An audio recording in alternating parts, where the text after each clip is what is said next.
Kas būtų, jeigu egzistuotų demonė, tokia pavojinga, kad net pats Dievas negalėtų jo suvaldyti?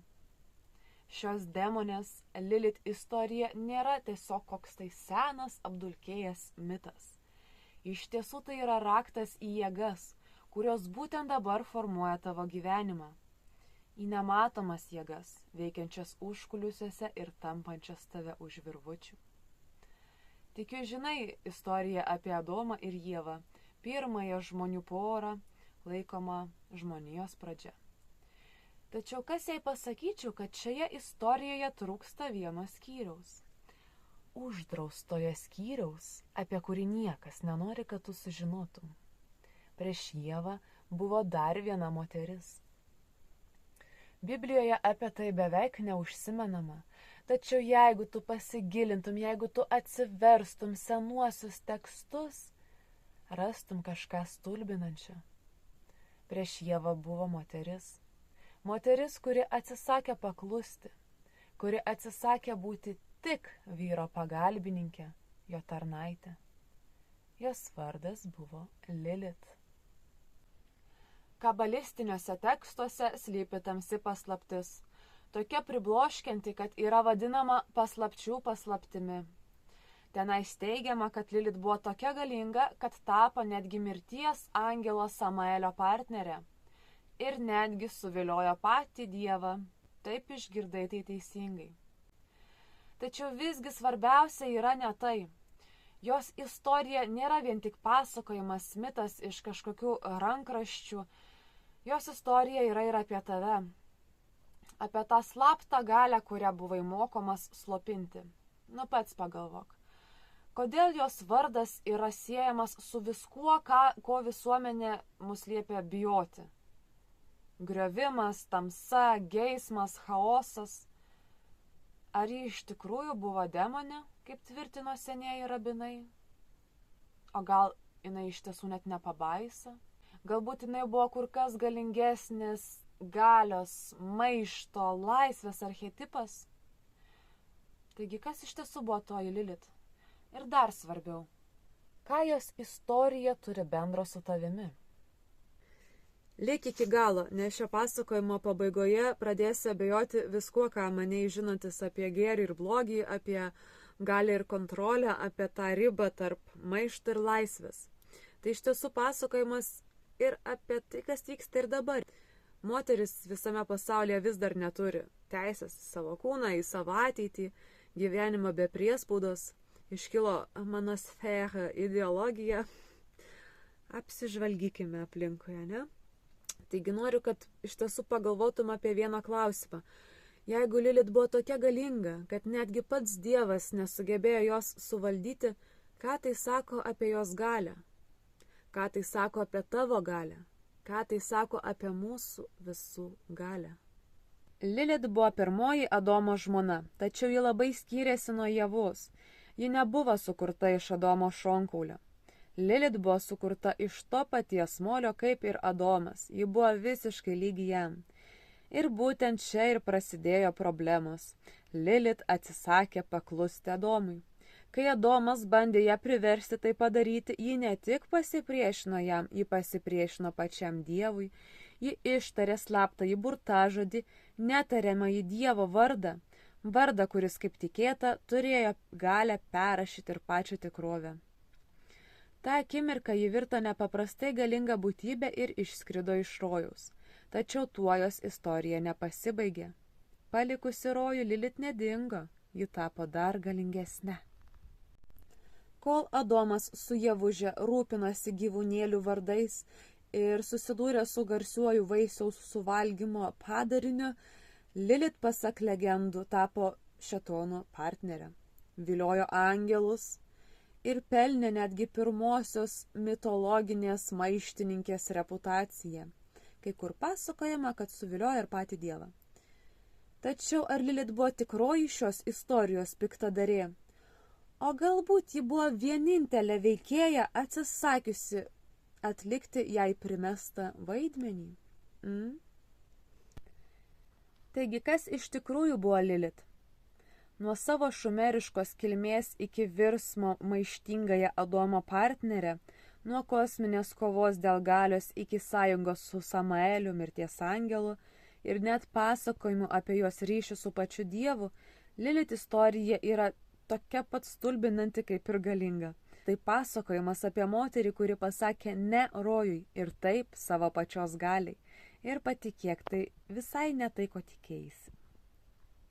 O kas jei pasakyčiau, kad Lilith istorija prasideda visai ne Biblijoje? Iš tiesų ji kur kas senesnė net už patį Jahvę, Adomą ar už pačią rojaus sodo idėją. Dar gerokai prieš tai, kai Jahvė pradėjo dalinti įsakymus, skandinti jam nepaklūstančius ar druskos stulpais versti tuos, kurie į jį netai pasižiūrėjo, Lilith jau klajojo Mesopotamijos dykumose ir pasirodydavo tenykščiuose mituose. Kalbame apie 1000 metų iki tol, kol pradžios knyga apskritai buvo pradėta rašyti. Ankstyviausi jos pėdsakai aptinkami senovės Mesopotamijos tekstuose, kuriuose ji vaizduojama ne kaip viena konkreti būtybė, o kaip viena iš piktųjų sielos grupių vadinamų Lilų arba Lilitų. Jeigu manai, kad šiandien moteris sulaukia labai daug nepagristos kritikos, tai patikėkit manim, senovėje buvo dar blogiau. Košmarai kalta Lilitų. Ligos žinoma kalta Lilitų. Vyrai neramiai miegantis naktimis, aišku, kad kalta yra Lilitų. Na, įdomiausia tai, kad išvertus Lilitų, tai pažodžiui reiškia naktis, tai jau vien tai skamba labai grėsmingai. Tačiau pažvelgus giliau į šumerų ir akadų mitologiją, tampa akivaizdu, jog žmonės jų nuoširdžiai bijojo. Lilitų dvasios buvo kaltinamos kūdikių mirtimis, gundančiomis pagundomis ar apskritai visomis nelaimėmis, kurios ištikdavo žmonės. Iš esmės jos tapo universalia atpirkimo ožka dėl visko, kas yra bloga. Ir būtent čia senovės pasaulio pasakojimai tampa dar keistesni. Ilgainiui Lilith buvo sutapatinta su kitomis bauginančiomis būtybėmis, pavyzdžiui, Lamaštu, demone garsėjančia kūdikių grobimu. Susiliejus šioms legendoms susiformavo siaubingas archetipas, tikras košmarų įsikūnymas. Tačiau būkime atviri, senovės pasaulis turėjo keistą įprotį dėl beveik visų nelaimių kaltinti moteris. Atrodo, tarsi žmonės nuolat ieškojo būdų, kaip išvengti tos atsakomybės. Ar tai buvo baimė, ar tai buvo kontrolės troškimas, o gal tiesiog sena gera patriarcharinė propaganda. Ir čia mes matome tokį modelį, kai galinga moteris yra paverčiama blogio simboliu, o moters nepriklausomybė kažkuo tais pavojingu, kažkuo tais bauginančiu. Tai atveda mus prie svarbiausio klausimo. Ką šis istorinis mitas pasako apie mus? Ir apie tai, kaip mes žiūrime į galią, ypač į tą moteriškąją galią, nes, kai kurie dalykai atrodo beveik nepasikeitę. Tačiau prieš tęsiant verta pakalbėti apie pradžios knygos versiją, apie kurią retai kalbame. Jis slypi žydų rabinų tekstuose, mistinėse tradicijose ir dažniausiai lieka už oficialaus pasakojimo ribų. Remiantis šiais tekstais, Adomo istorija prasidėjo ne su Ieva, prieš ją buvo Lilith. Viename veikale vadiname Bansera alfabetu parašytame maždaug 70 amžiuje pasakojama, kad Lilith nebuvo sukurta iš Adomo šonkaulio. Ji buvo sukurta iš tos pačios žemės dulkių kaip ir pats Adomas. Jie buvo visiškai lygus. Taip, iš tikrųjų lygus. Tačiau istorija ir regis net teologija dažnai sunkiai susitaikydavo su moterų lygybės idėja. Tačiau vien lygybės Adomui nereikėjo. Jis ieškojo ne partnerės, jis ieškojo paklusnios žmonos, o Lilith tam kategoriškai nepritarė. Tai nebuvo paprastas nesutarimas. Tai buvo tikras kosminis konfliktas ir jo centre atsidūrė klausimas, kas turėtų dominuoti lytinių santykių metu. Taip, Adomas reikalavo, kad Lilith jam paklustų, tačiau ji atsisakė. Bensera alfabete Lilith sako, aš negulėsiu apačioje, o Adomas atsako, aš negulėsiu apačioje, o tu gulėsi apačioje, nes tau dera būti apačioje, o man viršuje. Tuomet Lilith jam atsako, mes abu esame lygus, nes abu esame sukurti iš žemės. Tačiau Adomas, vedamas savo išdidumo, tvirtino esąs pranašesnis ir reikalavo, kad jam paklustų, tiek tiesioginė, tiek ir perkeltinė prasme.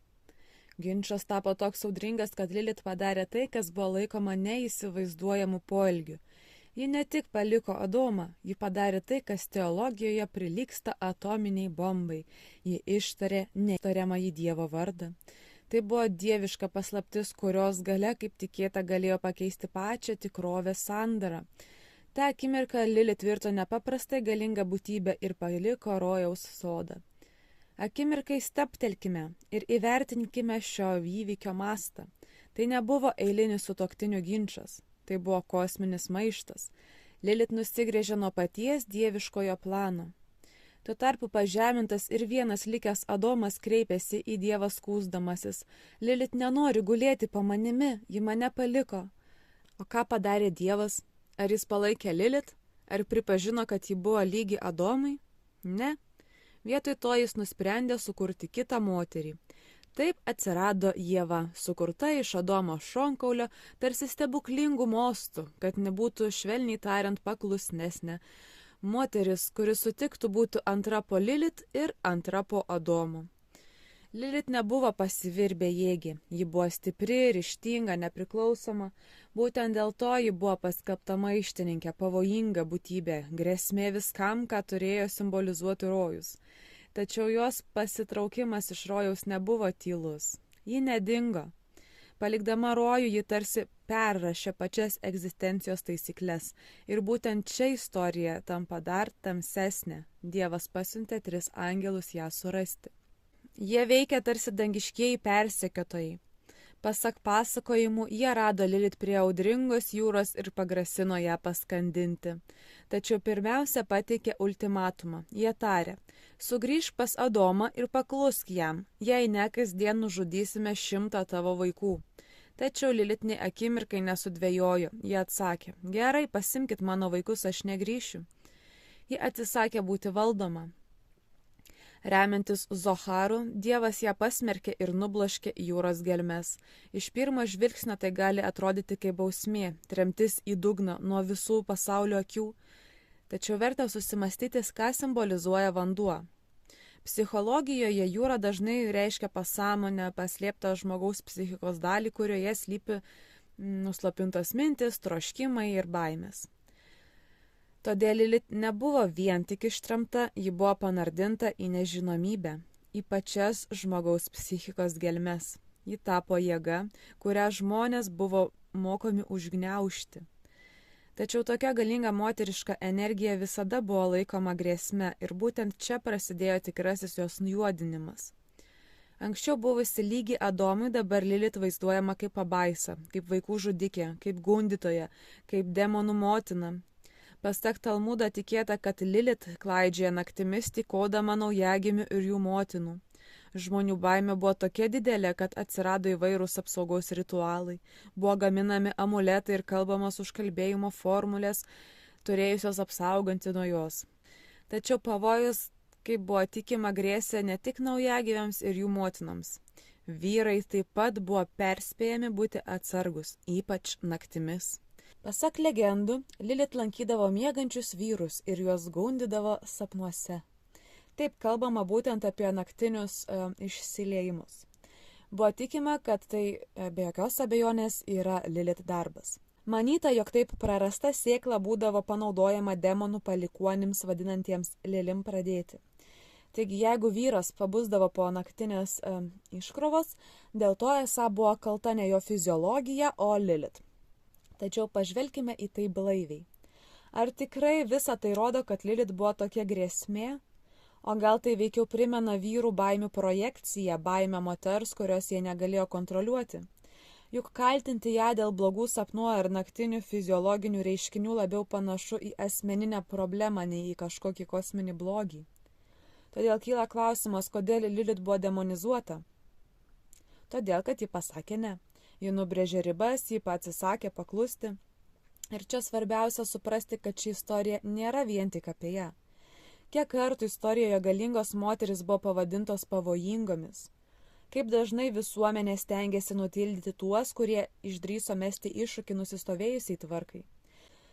Tai vat, kai atrodo, kad Lilith istorija jau negali tapti dar labiau prieštaringa, joje pasirodo Samaelis. Kasgi yra jis? Mirties angelas, tamsos princas, būtybė, kuri įvairiuose šaltiniuose apibūdinama ir kaip Dievo valios vykdytojas, ir kaip jo priešininkas. Jo vardas dažnai aiškinamas kaip Dievo nuodai. Kai kurie jį laiko netgi pačiu šėtonu arba viena iš šėtonų apraiškų. Žydų mistikoje Samaelis simbolizuoja griaunančiasias visatos jėgas dieviškojo teismo šešėlį. Ir kai jo kelias susikerta su Lilith, pasak mistinių tekstų gimsta išskirtinė sąjunga, gal ne danguje, bet kur kas karštesnėje vietoje. Remiantis Zoharu, vienu svarbiausių kabalos tekstų, Lilith ir Samaelio sąjunga vadinama paslapčių paslaptimi. Jie tampa tarsi galingiausia tamsos pora. Tačiau jų ryšys nėra paremtas vien meilė ir harmonija. Jį sudaro chaosas, maištas, nesuvaldoma galia ir seksualinė energija. Kol Samaelis vykdo dieviškąją rūstybę ir įkūnija nekontroliuojamą teismą, Lilith tampa jo atspindžiu. Jis Dievo šviesos šešėlis, kita kūrinijos pusė. Kai ištremta ir įniršusi Lilith susitinka Samaelį, tarp jų įsižiebia kibirkštis, tiesioginė prasme tikriausiai. Zoharas jų ryšį sieja su Sitra Achra, kita pusė, šešėliniu kūrinijos pasauliu, kuris simbolizuoja netyrumą ir chaosą. Kodėl ši sąjunga pavadinta paslapčių paslaptimi? Todėl, kad ji atskleidžia vieną svarbiausių mistinių idėjų. Viskas, kas egzistuoja šviesoje, turi ir savo tamsų atitikmenį. Lygiai kaip Adomas ir Ieva simbolizuoja dieviškąją tvarką, taip Samaelis ir Lilith tampa jos tamsiuoju veidrodžiu. Zohare jų vienybė aprašoma kaip raudona rožė, vyras ir moteris kartu. Jie sklinda į daugybę pusių ir daugybę kelių. Vyras vadinamas Samaeliu, o ir moteris visuomet yra su juo. Kaip šventumo pusėje egzistuoja vyras ir moteris, taip ir kitoje pusėje yra vyras ir moteris susijungia vienas su kitu. Kitaip tariant, jie tapo tarsi twin flame, tik tamsiojoje kūrinijos pusėje. Jeigu Adomas ir Ieva simbolizuoja dievišką tvarką bei harmoniją, tai Lilith ir Samaelis įkūnija maištą ir chaosą. Jie nekuria naujo rojaus, jie jį griauna. Zohare Lilith vadinama gyvatė, visos kūrinijos pabaiga ir paskutiniųjų laikų ženklų. Tačiau didžiausia paslapčių paslaptis nėra vien jų partnerystė. Jis slypi mintyje, kad visa, kas egzistuoja šviesoje, turi ir savo tamsų atspindį. Vis dėlto jų chaosas nėra beprasmis, jis atlieka tam tikrą funkciją. Supraskite, šios visos istorijos yra simbolinės. Angelai dažniausiai simbolizuoja sąmonę, tvarką, dieviškąją harmoniją, demonai pasąmonę, maištą ir chaosą. Tačiau ar kiekvienas maištas yra blogis? Kas jeigu būtent maištas leidžia sugriauti neteisingas ir žmonės engiančias sistemas? Be maišto visuomenė uždustų nuo visiškos kontrolės. Kai niekas nesipriešina valdžiai, lengva yra įsitvirtinti priespaudai ir autoritarizmams. Todėl tam tikras chaoso ir maišto kiekis yra būtinas pusiausvyrai palaikyti. Taigi grįžkime prie Samuelio. Jis apibūdinamas kaip būtybė, kuri negali kurti. Kodėl? Todėl, kad jis įkūnija gryną griovimą, jis yra naikintojas. Ir čia pasirodo Lilith, ji vadinama demonų motina, Samuelio ir priešybė, ir papildymu, tarsi yin ir yang. Jis suteikia griovimui vaisingumą. Jeigu žinoma, demonų gimdymą apskritai galima būtų laikyti kūryba. Pagal Zoharą, Samaelis rojaus sode pasiverčia gyvatę ir sugundo Ievą. Tuo metu Lilith lanko Adomą jo sapnuose. Adomas nubunda po naktinių nuotykių, o Lilith jo prarastą sėklą panaudoja demonų Lilim gimimui. Taigi Samaelis ir Lilith tampa tarsi kosminė griovimo komanda. Jis maitina jos įniršį, jis sustiprina jo chaosą. Tai nėra harmonija, tai nuolatinis destrukcijos augimas. Zohare net teigiama, jų galia stiprėja nuo žmonių nuodėmių. Kiekvieną kartą, kai žmonės pasiduoda savo tamsiai pusiai, Samaelis ir Lilith tampa stipresni. Tačiau mistikai kartu pabrėžia ir kitą mintį. Be sitra achra kitos pusės, be šešėlio neįmanomas augimas. Šviesa negali egzistuoti be tamsos, tvarka be chaoso. Todėl Samaelis ir Lilit simbolizuoja tas mūsų pačių dalis, į kurias labiausiai bijome pažvelgti. Tas savybės, kurias stengiamės ignoruoti ir apsimesti, kad jų nėra. Karlas Gustavas Jangas yra sakęs, kaip galiu būti visavertis, jei nemeščiau šešėlio. Kad tapčiau visuma, privalau turėti ir tamsiąją pusę. Kitaip tariant, žmogus negali tapti brandžia asmenybė vien galvodamas apie šviesą, meilę ir pozityvumą. Jis turi susidurti ir su savo tamsiaja puse. Jungas sukūrė šešėlio savoką. Jis teigia, kad kiekvienas žmogus turi paslėptą psichikos dalį, kurioje slypi visos savybės, emocijos ir troškimai, kuriuos visuomenė išmokė atmesti arba slopinti. Tai labai primena Lilit istoriją. Šešėlis tai mūsų pačių kita pusė, mūsų vidinis sitra achra. Jungas šešėlį laikė ne tik chaoso šaltiniu, jis matė jame ir milžinišką, dar neatskleistą potencialą. Tik susidūrę su savo šešėliu žmogus gali iš tiesų augti. Todėl pasak Jungo, svarbiausia neslopinti tamsiąją pusę, o ją pažinti ir integruoti. Jis taip pat kalbėjo apie archetipus, universalius simbolius pasikartojančius mituose, religijoje ir sapnuose. Lilit yra vienas ryškiausių šešėlių archetipų. Jį įkūnija mūsų dalį, kuri pasako, ne, aš to nedarysiu. Kai visuomenė reikalauja paklusnumo, Lilit simbolizuoja nevaldomą laukinę energiją, atsisakančią tilpti primestas ribas. Tai ta mūsų dalis, kuriai nuolat sakoma, tu per stipri, tavęs yra per daug, tu per daug emocingas, nurimk, prisitaikyk. Visuomenė linkusi šias savybės nustumti į šešėlį. Tačiau Jungo požiūriu būtent toks atstumimas ir atskleidžia tikrąją problemą. Mes bijome ne Lilit, mes bijome savo pačių šešėlių. Ir tik tada, kai nustojame nuo jo bėgti, prasideda tikrasis vidinis virsmas. Kai žmogus integruoja savo šešėlį, tą maištaujančią, chaotiškai ir ilgai slopintą savo dalį, kurią šiame pasakoje ir simbolizuoja Lilit, jis atveria visą savo potencialą, kūrybiškumą, vidinę stiprybę, autentiškumą. Visa tai slypi būtent toje tamsiojoje mūsų pusėje, kurios taip ilgai vengėme. Todėl užuot demonizavę šešėlį arba Lilit, Jungas greičiausiai pasiūlytų su juo susidraugauti, nes ignoruojamas šešėlis niekur nedingsta, priešingai jis tik stiprėja. Kai į Lilit pradėsime žvelgti ne kaip į demonę, o kaip į paslėptos vidinės galios simbolį, jos istorija tampa nebe pasakojimu apie maištą dėl paties maišto, ji tampa kvietimu susigrąžinti tas savo dalis, kurias buvome išmokyti slėpti. Kaip kadaise Lilit neleido nei Adomui, nei Dievui jos nutildyti, taip ir mes turime teisę susigrąžinti tas savo dalis, kurios buvo palaidotos giliai viduje. Tai reiškia pakilti iš pasąmonės gelmių, iš tamsiųjų vandenų. Lilit ir Samaelis nėra tik senų legendų veikėjai, jie yra kiekvieno žmogaus vidinių procesų simboliai. Ir kai atrodo, kad Lilit istorija jau nebegali tapti dar keistesnė, Kabalos mistikai pateikia dar vieną netikėtą idėją. Jie teigia, kad Lilit buvo ne tik maištingoji Adomo partnerė, ne tik demonė, ne tik Samaelio žmona. Ji esą pakilo į tokį vaidmenį, kuris visiškai apverčia įprastą pasakojimą. Pasak Zoharo, žmonijai gyvenant tremtyje, Lilit užėmė pačios Šechinos, dieviškojo moteriškojo prado vietą ir tapo Dievo partnerė. Taip, to paties Dievo, kuris ją išvijo iš rojaus, kuris pasiuntė angelus jas persekioti, kuris nubloškė ją į jūros gelmes.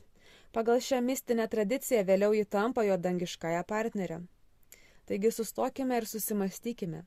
Lilit buvo siejama ir su Samaeliu, kuris dažnai tapatinamas su šėtonu ir kartu su pačiu Dievu. Moteris ištremta iš rojaus tampa Dievo bendrininkė. Jeigu tai nėra didžiausias siužeto posūkis visoje istorijoje, tuomet sunku įsivaizduoti, kas jo galėtų būti. Kaip labiausiai demonizuota moteris mitologija užima Šechinos, šventojo moteriškumo Dievo aspekto vietą. Zoharas aiškina, kad tai nebuvo atsitiktinumas, tai buvo dieviškosios pusiausvyros sutrikimo pasekmė. Šechina dažnai apibūdinama kaip Dievo nuotaka arba amžinoji jo esmės pusė. Kai dieviškojoje tvarkoje atsivėrė tuštuma, ji pakilo užimti šios vietos. Taip ji tapo chaoso simboliu, prasiskverbiančiu į pačią dieviškąją sferą, šešėliu įsiskverbiančiu į šviesą. Pagalvok apie tai. Moteris, kuri buvo ištremta už nepaklusnumą dieviškajam planui, sugrįžta ne kaip nugalėta, jis sugrįžta į aukščiausios galios poziciją. Vaizduojama kaip kosminė šeimų ardytoja, pašalinė, kuri įsiveržia į pačią dieviškąją tvarką. Jos sąjunga su Dievu simbolizuoja Sitra Achra, kitos pusės šešėlio pasaulio įsiskverbimą į dieviškąją tikrovę. Tarsi pats chaosas būtų pareikalavęs vietos prie kūrinijos stalo. Tačiau ką reiškia tai, kad Lilith laikyta didžiausiu blogiu tampa susieta su aukščiausiu dieviškumu? Tai reiškia, kad net pats dieviškumas negali egzistuoti be pusiausvyros. Net Dievas privalo susidurti su savo šešėliu. Jo neįmanoma amžiams nugramzdinti į jūros dugną. Ir būtent ši mintis visiškai pakeičia Lilith istorijos supratimą. Tai nėra pasakojimas apie demonę. Ji tampa pasakojimu apie šešėlį slypinti kiekviename žmoguje, apie tą mūsų dalį, kurios bijome, kurią ignoruojame, ir kuri gali pradėti valdyti mūsų gyvenimą, jeigu jos nepripažinsime. Ar Lilith iš tikrųjų yra blogis, o gal ji simbolizuoja pusiausvyrą, kurios reikėjo net pačiam Dievui? Galbūt ji primena, kad net dieviškumas negali egzistuoti be šešėlio. Jeigu pažvelgtumėm į jos istoriją iš šios perspektyvos, tektų pripažinti nemalonę tiesą. Jėgos, kurias vadiname blogiu, ne visada yra mūsų priešės. Kartais jos yra trūkstama visumos dalis, kita lygties pusė. Taigi ši istorija nėra pasakojimas apie gėrio kovą su blogiu. Ji yra pasakojimas apie pilnatvę. Kai išmokstame aiškiai matyti save ir pasaulį, suprantame, kad chaosas ir tvarka, maištas ir harmonija, šviesa ir tamsa nėra priešai. Jie yra partneriai. Šimtmečius Lilith buvo vaizduojama kaip didžiausia blogio įsikūnijimo forma. Demonė, gundytoja, vaikų žudikė, universali kaltininkė dėl visų pasaulio negandų ir nelaimių. Tačiau šiandien jos istorija interpretuojama visiškai kitaip. Lilith nebėra vien tik tais tamsos būtybė tūnanti šešėliuose. Ji tapo ir feministiniu simboliu maišto, savarankiškumo, atsisakymo paklusti primestoms taisyklėms įsikūnijimu. Žinoma, šitoks požiūris neatsirado per vieną dieną, jį formavo, dešimtmečius turbūt vykę visuomenės pokyčiai, keičiantis požiūrį į lytį, į galią, į asmeninę laisvę. 20-21 amžiaus, aišku, tie feministiniai judėjimai, kurie aktyviau pradėjo kritikuoti tas patriarcharinės normas.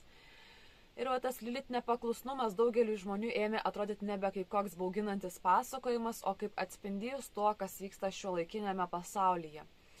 Jos istorija atliepia tiems, kurie siekia laisvės nuo priespaudos. Lilith atsisakymas paklusti Adomui tapo artimas kiekvienam, ypač tiems, kurie kovoja už lygias teisės, teisę pačiam spręsti dėl savo kūno ar tiesiog gyventi pagal savo paties asmeninius pasirinkimus.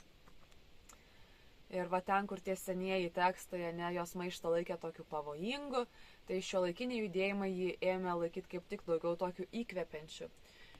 Ji tapo kaip žmogaus simboliu, kuris išdrįsta pasakyti ne. Net jeigu iš tiesų reiks sumokėti labai didelę kainą.